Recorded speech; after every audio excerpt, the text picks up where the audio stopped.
In Focus on Health, the state of Mississippi has one of the highest levels of flu cases in the country, according to the Centers for Disease Control and Prevention. As 12 News' Gary Burton reports, doctors say it's not too late to get a flu shot. The holidays offer things like singing, family, and cheer, not for fever, runny nose, and sneezing. If someone out there has not had the flu shot yet, it's a good idea to go ahead and get the flu shot. Dr. Quinn says it's not unusual for this many people to have the flu, but it is more than usual. In the first 2 hours, we had 3 patients to come back with positive flu test results. And the deal with the flu is, if it's diagnosed early and treatment is began, the patient has a much better course. Treatment is most effective in its first 48 to 72 hours of sickness, but if it's delayed, then it's not very effective at all.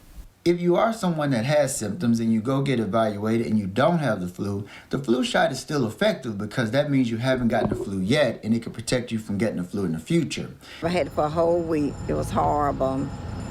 I never want that again. That's the reason I started getting the flu shot. This year, Mary Matias didn't get the flu shot for her children. This year, I didn't get it for them, and they did get sick. For people who live with someone with the flu, you can call your medical provider to be prescribed prophylactic therapy, which is a treatment to prevent a disease from occurring. The flu is very contagious. I mean, if someone out there has the flu and they're coughing, runny nose, and then they come into contact with someone who does not have the flu, there's a high probability that they can pass it on. Dr. Quinn's advice is to not wait and get your shots before it's too late.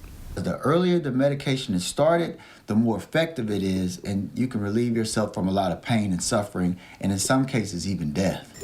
Stay safe and stay well. Gary Burton, 12 News. And according to the CDC, nearly 166.5 million doses of flu vaccine have been distributed so far this year.